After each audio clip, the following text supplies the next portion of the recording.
Estamos a punto de adentrarnos en la oscuridad del universo Star Trek y ahora nos acompaña aquí Chris Pine. Welcome, Chris. Thank you very much. Mr. Kirk, Captain Kirk himself.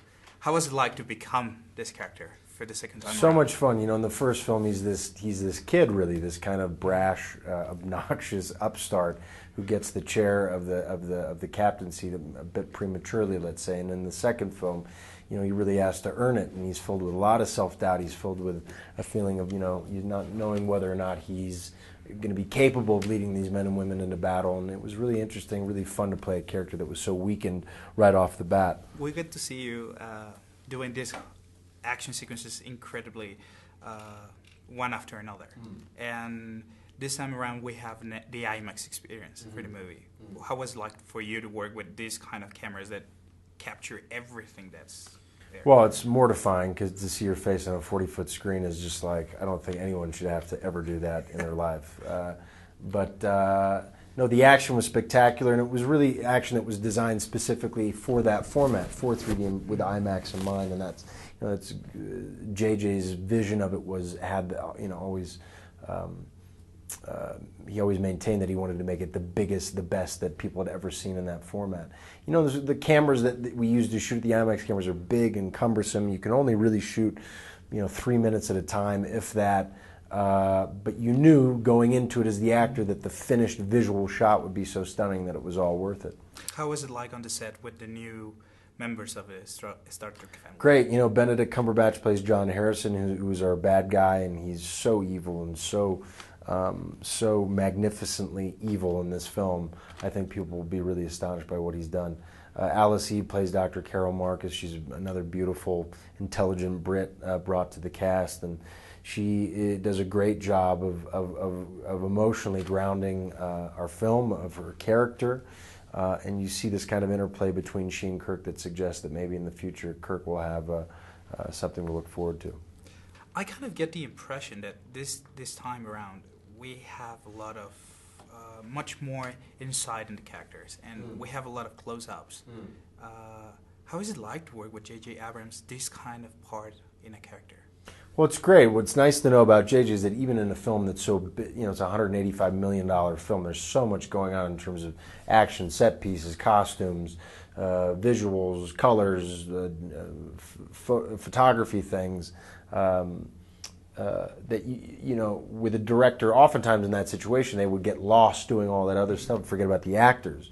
But J.J. really understands the primacy and the importance of the beats between the actors. And in fact, we have scenes in this film that, you know, in a film of this size, you wouldn't usually get scenes of just two people talking for 5 or 6 or 7 minutes. And that's extraordinary. And that really goes to at the heart of what J.J. is good at, which is he likes good storytelling.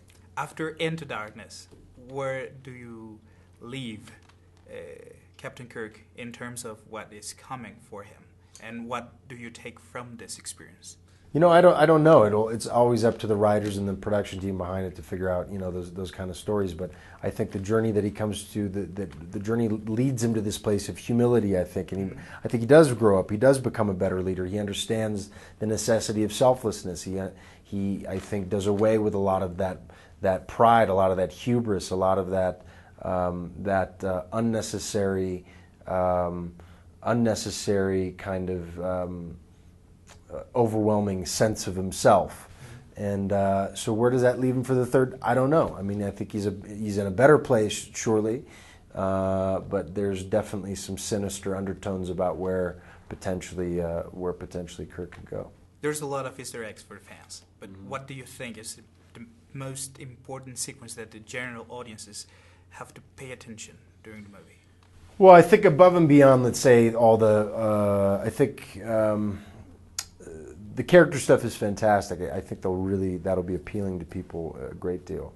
But in terms of the action, there's a scene towards the end where Benedict and I are shot basically out of the bottom of the Enterprise and, you know, streamed through space at hundreds of miles an hour, that in 3D, in IMAX, is just simply extraordinary. I just don't think anybody's ever seen anything like it.